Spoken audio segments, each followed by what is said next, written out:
Pintei-a porque ela não funcionava bem em castanho. Quer dizer, o bronze, quando veio o bronze da fundição, vinha em castanho, mas ela foi logo pensada à partida para ser pintado, para ser bronze pintado. A ideia de perfeição tem alguma coisa a ver quando dás por terminado um trabalho? Eu não utilizaria a palavra perfeição, interessa mais a palavra rigor. É complicado de explicar, não... Estes trabalhos é como se fossem objetos vulgares, feitos de uma maneira rigorosa. Portanto, não há nem o sentido da perfeição, nem o sentido do espetacular. São objetos quase neutros, que são feitos manualmente e de uma maneira rigorosa, mas tem um sentido de perfeição.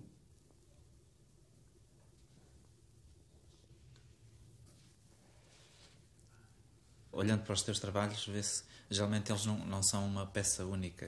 Os bronzes, por exemplo, os empilhamentos é evidente que são muitas pecinhas, mas os bronzes, por exemplo, são sempre montagem de bolas com estruturas mais geométricas. Isso não é consciente, a ideia de montagem, de montar. Pois, é não fazer um objeto absoluto, mas fazer dois objetos em que um se relaciona com o outro. Portanto, nenhum é o absoluto e um só funciona com o outro. Quer dizer, temos uma caixa, temos uma bola. A caixa em si pode ser interessante ou não, o volume dela. A bola pode ser interessante ou não, o volume dela. Mas elas só fazem sentido quando a bola se relaciona com a caixa. Portanto, retira o papel de objeto absoluto, da obra absoluta e importante. Portanto, a importância não está nem numa nem noutra, mas na maneira como as duas se relacionam. É uma maneira diferente de fazer empilhamentos, não? Em certa medida, pois, mas na altura o que me levou aos empilhamentos foi, por um lado, a construção de espaço, por outro lado, também essa maneira como os elementos se relacionavam entre si. Mas nessa altura estava mais preocupado quase com medição de espaço. Cada um dos elementos tinha a função de se encaixar num espaço e de o medir e de o confirmar em certa medida.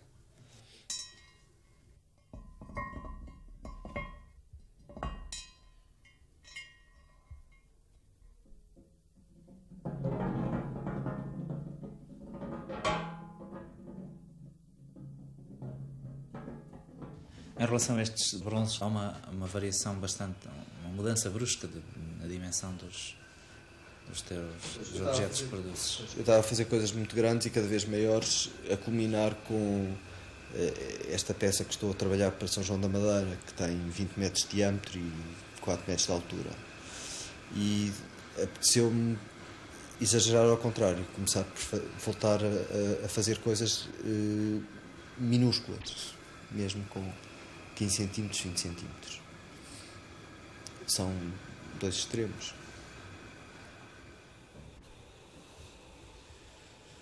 Antes disso, houve o trabalho que eu desenvolvi em 85 até 87.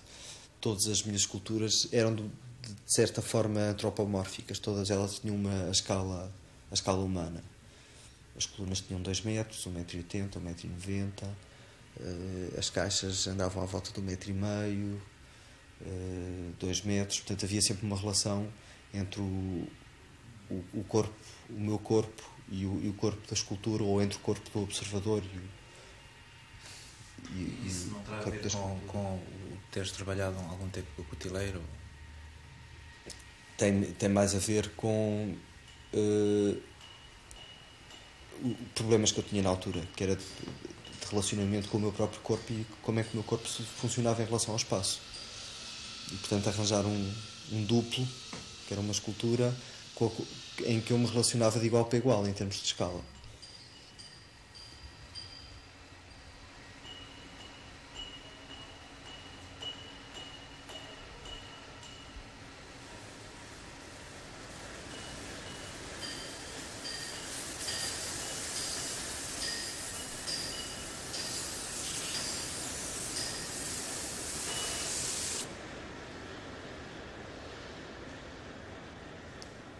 Naquelas pedras que tu empilhas, em algumas delas tens arcadas, tens arcos, tens ogivas, não sei. Isso é uma espécie de memória, não? É, mas eu uso isso, não, tem uma função quase. Quer dizer, não tem nenhum sentido, nenhum significado especial. Eu uso isso como quase de uma maneira aleatória. São referências que eu tenho à minha volta e próximo de mim. Nos teus empilhamentos, tu prolongas o trabalho de escultura depois delas feitas, não é? De certa maneira, retomas aquilo que fizeste. Cada vez que se monta.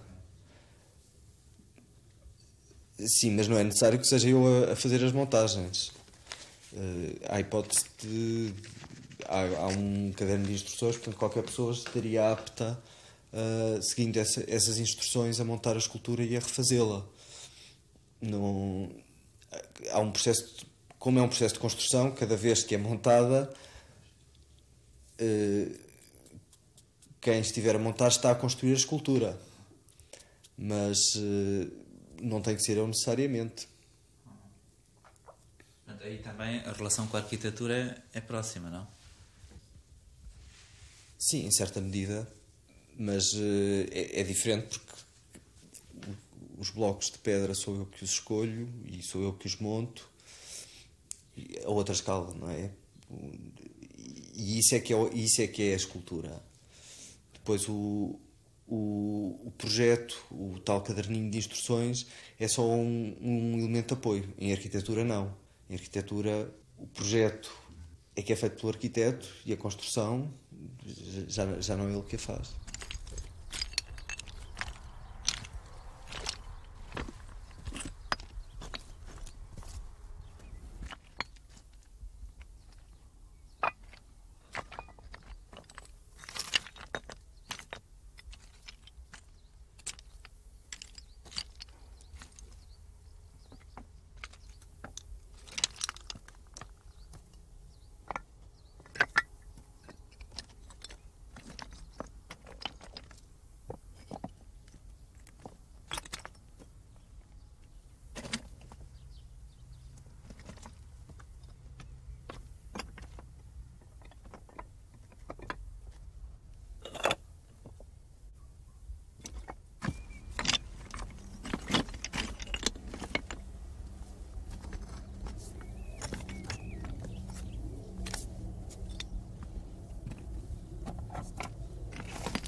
este trabalho? Esta tigela é uma tigela intermédia comecei por fazer um desenho que era um anel com uma mesa dentro, e que esses dois elementos podem ter duas versões, que era uma em que a tigela está à volta da mesa e é tangente ao nível dos pés, e outra em que a tigela sobe para cima da mesa e fica em equilíbrio instável. O tamanho que eu estou a pensar fazer na lisnave vai ter uma altura aqui de 1 metro, e aqui vai ter um comprimento de 3,5 metros. Quando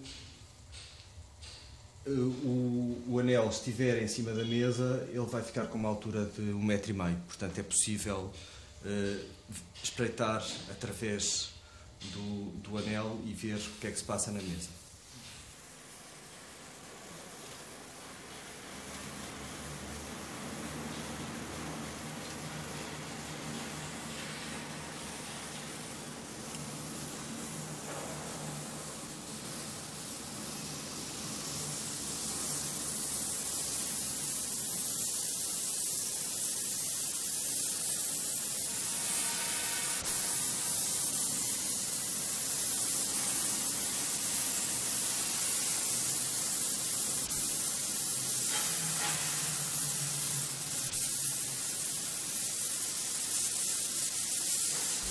Agora aqui em relação a estes desenhos, é que se pode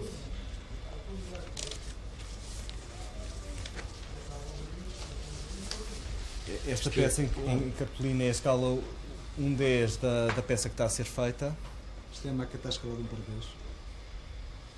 Isto aqui é a traçar já a planificação das peças, as respectivas peças que vão formar a escultura. Mas tu vais explicar todos a traçagem, se falar mais alto. A partir deste alçado e de uma peça de maqueta em ferro fundido, vamos fazer a construção desta escultura. Através deste alçado vamos desenhar a planta da peça para nós apanharmos os diversos pontos, ou seja, a inclinação que a peça tem perante um plano. Ora, é feita a traçagem nesta planta com, vá lá, como é de explicar, um processo de triangulação, um processo específico chamado triangulação. Ora, a peça é traçada à escala por ser dimensões grandes e que nos leva a criar umas peças à escala de 1/10. O que acontece?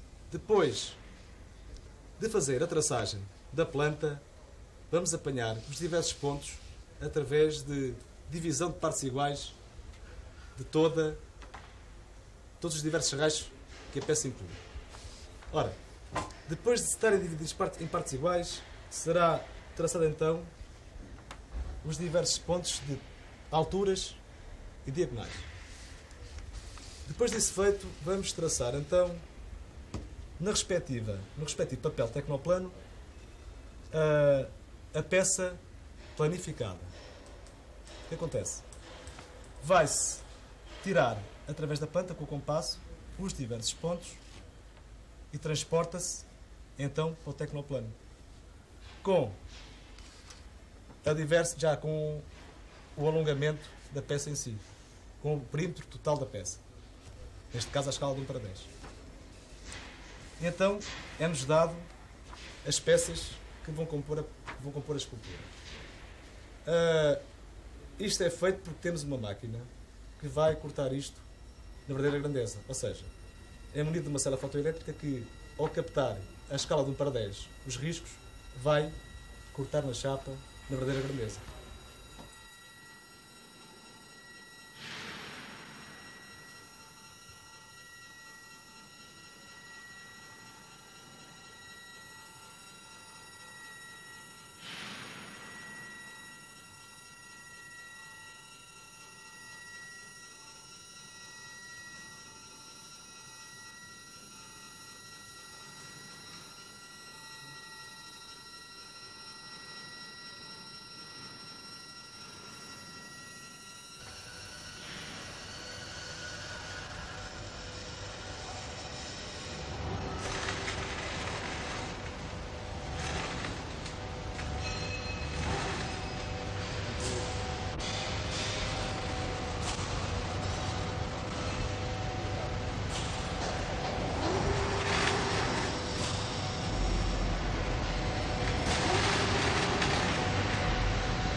Depois as soldaduras sociais não fica tudo.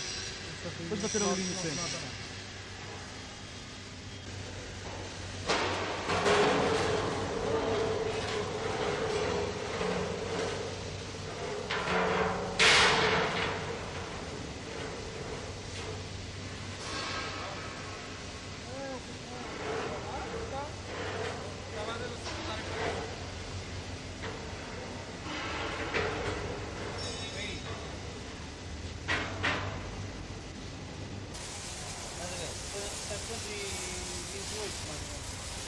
Qual é a altura?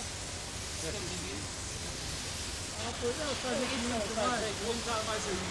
Tem a diferença mais perto. Tá bom. Depois já ficamos caminhando.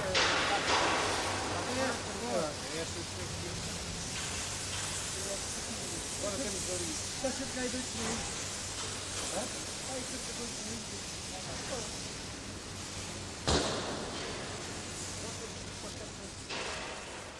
Mantens alguma relação afetiva com as esculturas depois de as acabares? Na altura em que ela está acabada, perco qualquer relação sentimental com ela.